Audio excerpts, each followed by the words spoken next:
product. I'm so excited to be here in front of so many product managers. There's so many of you. It's wonderful, right? I have been working with companies going through agile transformations over the last few years and helping them get out of the sticky situation called the build trap. And today, I want to talk to you about what that is and what we can do as product managers and product leaders to get out of it. So when I started off as a product manager, I had absolutely no idea what that was about. I was told that I was responsible for gathering the requirements from sales, figuring out what needed to be built, and then turning them into shiny docs for the developers to build. Man, I was awesome at this. I had the best specs. I included every little detail. I actually found one of the early ones the other day. It was 21 pages long for a page that allowed you to change your password. The more experienced people on my team loved it. They were like, yeah, you're doing a really good job. And I thought, wow, I'm an awesome product manager. This is what it's all about. Until one day, I went to work at a company called OpenSky. It was an e-commerce company that had celebrity curators pick out products on our site that we would sell to consumers. So I got to work right away. I wrote out this 10-page spec for a feature we were about to deliver, and I shipped it off to my developers. And then 4 weeks later, I came back to check it out, test it, make sure it worked. And I looked at it and I went, wait a minute, this isn't what I wrote at all. Why doesn't it match the spec? And they went, oh, that thing? We didn't read that. It was so long. Why would you expect us to read that? And this was the first time I started to question what my role was as a product manager. I mean, if the developers weren't going to read my specs, then what was the point of my life? Why was I here? So then the solution to all my problems came because I was told we were going to burn our specs and try this new thing called Agile. So we started using this process called Scrum, and honestly, I loved it. We were working so much better together as a team. We were collaborating. We were considered the most efficient team in the whole company. So life was pretty good until my second revelation. We had been working on a dashboard for those celebrity curators so that they could manage their businesses better. They could check out what was selling well, what they needed to pump up on social media. So I followed all the agile processes, right? Made my backlog, gathered all the requirements from those celebrity curators on what they wanted to see, put them into user stories, and the developers started building them. So 3 months later, we were really, really excited to get this thing out the door. We were like, look it, guys, it's everything you wanted. So much data, all the charts, everything to run your businesses. But when we gave it to the curators, they were like, I don't want this. This is crazy. Like, I don't know how to use this. There's so much information on here. And the only thing I really want to see is profit. Where is that? That is when I had realized that I had been building features for years and never been quite sure if my users actually liked them or even used them. I was stuck in the build trap. I was defining and shipping software with no measures of success, busy managing the backlog and getting something out the door. I was too focused on building anything rather than the right thing.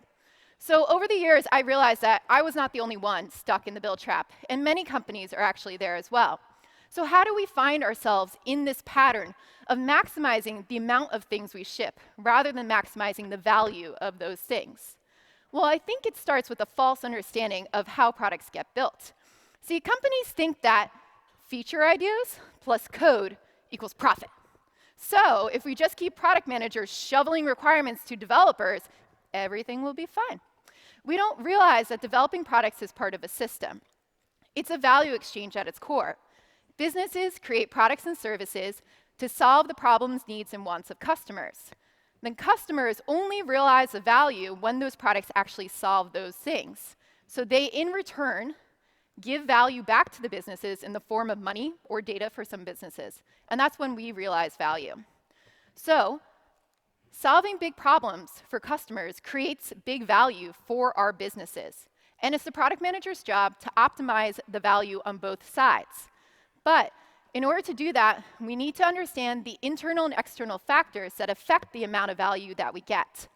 So there are external factors on the customer sides that we can't control. Things like what their family and friends think, changing tastes, life events. Understanding these influences through discovery processes are really, really important.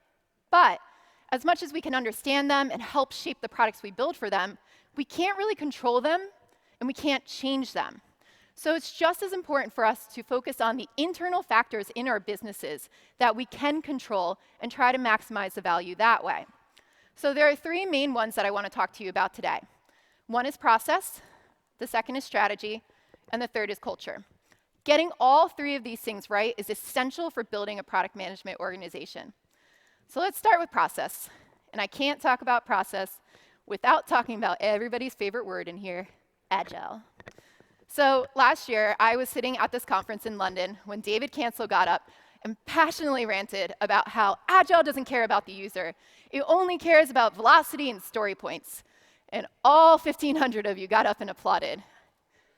And I can't blame you. But there's one thing I really want you to understand about Agile. Agile was never meant to be a product management process. Agile is a set of principles that help us figure out how to build products better. And Scrum is only one of many Agile processes that most of you are probably using. But Scrum teaches us how to build products. It does not teach us what to build. So a lot of companies misunderstand this, and that's what leaves us product managers frustrated. Remember, managers are thinking that if we just release things faster, get more things out there, we'll be successful, yay! So they buy Scrum to optimize this middle piece. So as product managers, we're measured for success based on how much we put in the backlog. And we keep adding and adding and adding things to these backlogs, right? And we get a ton of products and features flowing out there. Our products get more and more complicated, and then our customers are like, what the hell is this? So the point is, Agile is not the answer to all of our prayers, because Agile is a philosophy, and Scrum is a process that has no brain.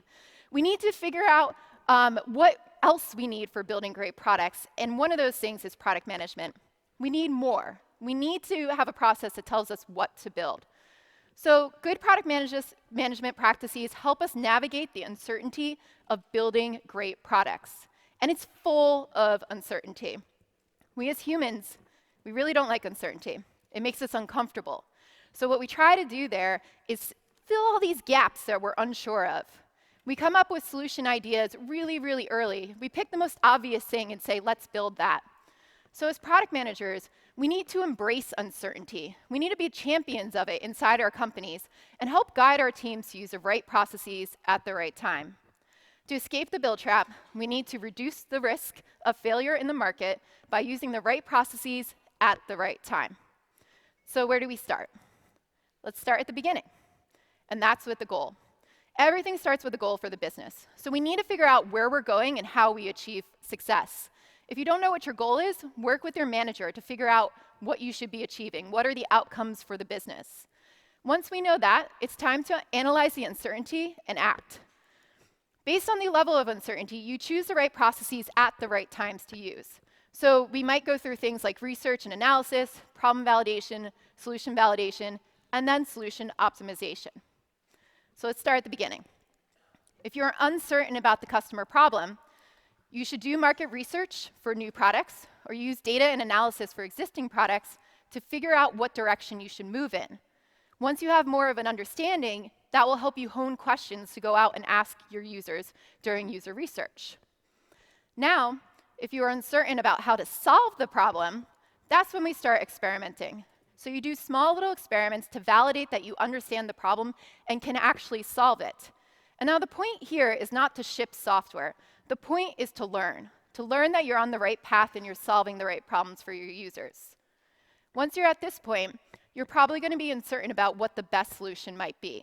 So this is when you can turn to things like rapid prototyping or other types of experiments, A/B tests, to make sure that you're getting the right solution out there to your customers.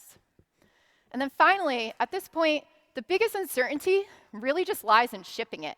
Like if we put it out there to the market, will people adopt it? Will they use it like we expect it? So here, build your first version. Build a minimal version, get it out the door, get it into the hands of the customers, learn, iterate, and make it better. And then you keep iterating until you reach your goal. So we can use Agile processes to help us through this and give us a structure to step through our work. So every step of the way here, uncertainty decreases. So uncertainty, though, it never really fully goes away. And we have to get comfortable with that as product managers as well. We need to be able to make decisions based on limited information so that we can keep ourselves moving forward. And that's not really easy to do, but it's essential. And that's how we move through discovery and delivery processes. So what does this process really look like in real life? So here's an example from a meal kit delivery service. When I came in to coach this team, they were trying to figure out how do we increase acquisition. And there was lots of ideas about how to increase acquisition. Things were like, our price is too high, we should just lower it. Or one of my favorites, let's give everybody a gift. If we put a knife in a box, people will like knives, so they'll sign up. And it just sounded really dangerous to me. But it was an idea. Or they can't try it for free. But if you look at all these ideas, there's something about them, right?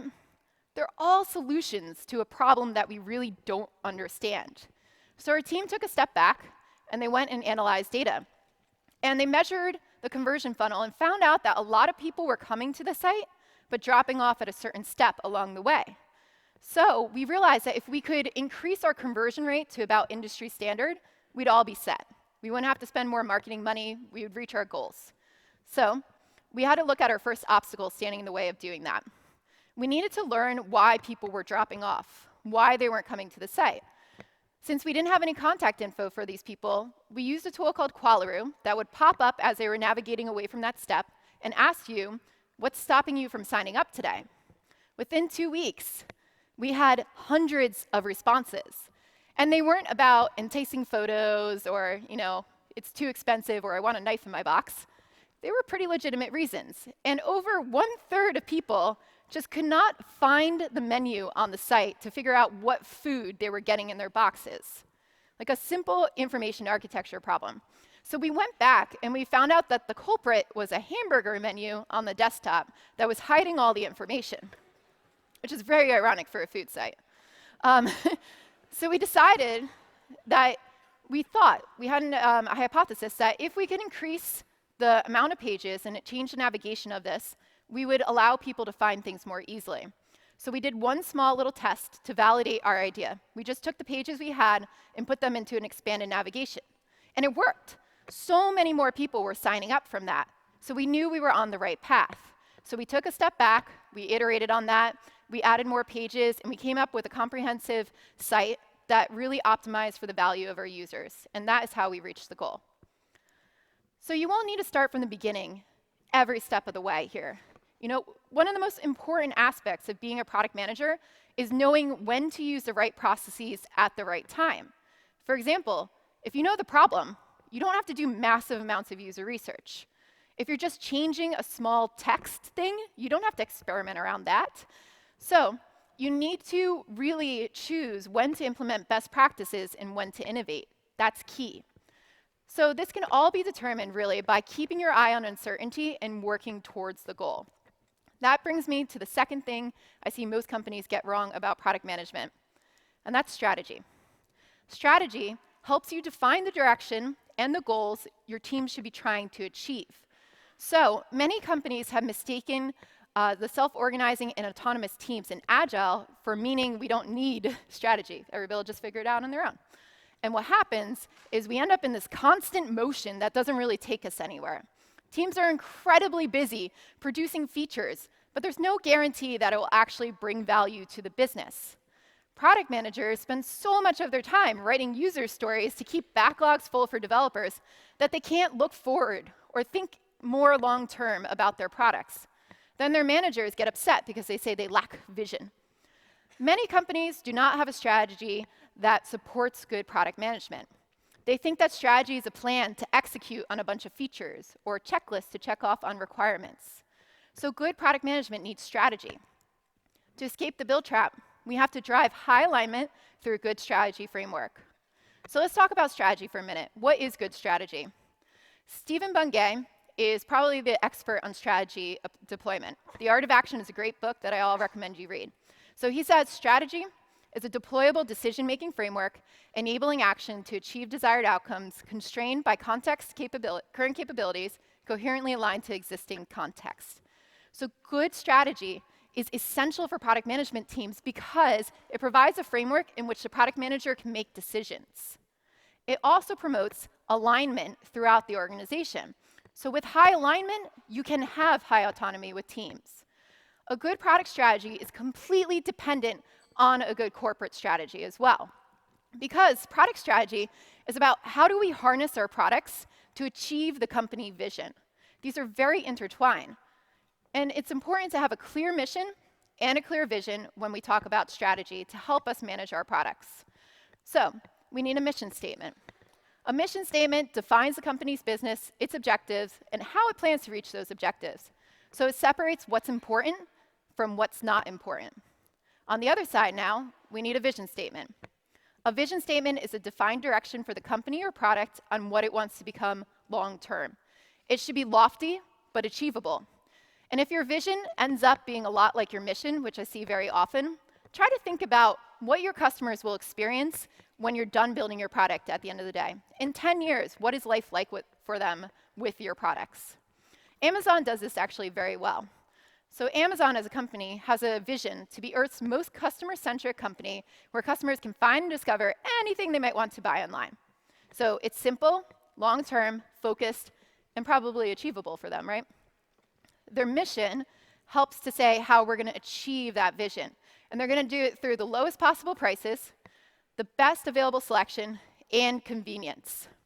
So now all of their product decisions can be traced back to these three simple things. Even the Amazon Echo, right? Amazon Echo makes it easier to discover and buy products online. So it's a play at convenience. You just talk to it and you can order things. So all of our company strategies and our product strategies need to be stubborn on the vision and flexible on the details. Like I said in the beginning, strategy is not a plan to build a checklist of requirements. What we end up building to achieve our vision and mission emerges from experimentation and iteration. So strategy should be deployed throughout the organization in a way that allows people further away from the customers to set a direction and people closest to the customer to figure out how to get there.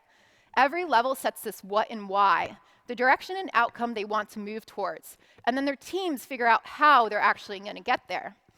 So people work together at all levels to figure out a coherent and great strategy that works throughout their teams. So product leaders provide clear direction and vision for their teams to be effective. A great product strategy creates options for the team. If you can't come up with multiple ways to solve a problem, you know that it's too narrow. So Netflix does this extremely well at every level, but I want to tell you an example from a few years back. So their ex-vice president of product had a very simple product strategy. He said, we're going to delight customers through hard-to-copy, margin-enhancing ways to optimize retention and cost. So now all the product managers know what they'll be judged on for success, and they can make decisions based on that. So personalization from Netflix came out of this. So what might personalization have looked like as an intent back in the DVD days? So a manager who's communicating strategy would write something that we call a strategic intent. And what that does is provide direction for teams. So this puts all the important information into the hands of the team so they can make decisions. So let's break this down. First, we start with what we are doing. So Netflix says, we want to make discovering and ordering an appealing DVD easier and faster for users through personalization. Then we say why we're doing it. We know that we retain users at a higher rate the faster they order their next DVD and enjoy it. Finally, we say what's the biggest challenge standing in our way of getting there. At the moment, we have no way of knowing what content users have enjoyed or not, so we cannot recommend the right things to them. Now, the product teams can experiment around how to do personalization effectively, how to reach that. And they did that a few different ways over the years. The first was using a 5-star rating system back in the DVD era. At the time this product strategy emerged, only 10% of people were actually streaming, so they had to do this manually. So they implemented this to figure out what people liked. As people moved more towards streaming, they changed tactics. Now with data, they can really analyze what you watch, what you bail from, where you pause, and use that to surface more personalized content for you. So while the actions to achieve the strategy have changed, the strategy itself hasn't changed much over the years. And that's really a good mark of a core strategy. It's broad enough to provide the team a lot of options on how to actually get there. Now, some of you might be sitting in there thinking, okay, goals, product strategy, really important for me to do my job. But what if I don't have any of those? What do I do? Where do I start? So you need to start by managing up. You need to work with your boss to figure out where should I be going, what goals to set. Take a stab at it yourself with your product area and figure out what you think will be beneficial for the company. Explain that great strategy is really crucial to a great agile process, and you need both of these things because it helps you focus on producing value for your users by learning what's right to build. We all need to be open to learning, to trying new things and failing, and admitting when we don't know things. And in order to do that, we need to have a culture that promotes those things. Culture is a glue that holds great product management together, and yet the thing that I often see people get stuck in the build trap with, even when we have solved all that process and strategy piece, this pulls us back. In the beginning of this talk, I said great product managers need to choose which processes to use depending on where they're at. Some of those processes are experimenting, other ones are learning from your users. And yet, so many product managers complain to me that their companies block them from doing that. So in large organizations, they're usually fearful of compliance and legal. I trained a team at a bank who told me they would be arrested for doing A/B tests. It's like, really? And I tracked it down, and everybody in that company was convinced that they would be arrested if they took one step out of line. They were paralyzed by fear. In both companies, big and small, I had teams that are not allowed to talk to their customers because management fears they will bother them. We're going to bother them. Don't talk to them. And they'll leave us, you know. And finally, they can't do these techniques because they're just too busy. We're too busy shoveling the user stories into the backlog for the developers. And if we don't go heads down and do that, they'll run out of things to build, and then we'll get in trouble. Create a customer-centric organization that rewards learning and reaching outcomes. In order to learn, we have to be able to fail sometimes. I've heard so many managers tell me that they want their people to embrace failure and innovate and try new things and experiment. And yet, the culture doesn't support that because as soon as they try, it ends up like an episode of Hell's Kitchen, right? Like, why'd you do that? Why'd you experiment? Just ship it already, get it out there. I don't care if it's validated. So we need to remember that the greatest successes come with having the freedom to fail. Freedom to fail is the ability to try new things, fail in low-risk ways, and learn from those failures to move forward. It's also the ability to say, I don't know, and have everyone be okay with that. And when somebody says, I don't know, we need to give them space to figure out what's right, how to achieve those things. We're often so focused on outputs instead of outcomes that we don't give ourselves time to do the discovery work needed to figure out where to go. We're stuck here maximizing the amount of things that we deliver instead of the value for it. And we reward and celebrate people for shipping lots of stuff. And that's how we got into this problem that David Cancel spoke about. If your only success is velocity, you're focusing on an output, not an outcome. And this type of thinking isn't even in line with the Agile Manifesto principles. The first principle of the Agile Manifesto says, our highest priority is to satisfy the customer through early and continuous delivery of valuable software. So in order to be a product organization, we have to be focused on the customer. And yet, we have all these policies that separate the people building the products from the people who use them. How can you possibly build something they want in that case? So John Deere is a company that really understands this, and they encourage their product managers to get out and talk to people. They know that their farmers are around 58 years old in the United States, and the people who are building products for them are 20-year-old city dwellers. So they encourage them to get out and talk to them, and they do this in interesting ways. They have a mock farm at John Deere where they send the entire tech team out there to try the tractors, to learn how to farm, to go through all the motions and learn what it's like. They also have budget for them to go visit their users. As one product manager there told me, even when the price of corn fell by a half, meaning the businesses of the farmers suffered and also John Deere's business suffered, they still had budget to go visit their customers anywhere they were. That speaks volumes for their culture and really contributes to the innovation that they're doing. So, what can you do as product managers? How can you get out of the build trap and help your companies with this? Well, first, you can start recognizing uncertainty and embracing it. Don't follow prescribed linear processes. Analyze, diagnose the problem, and choose the right process at the right time to achieve it. Second, work on your strategy.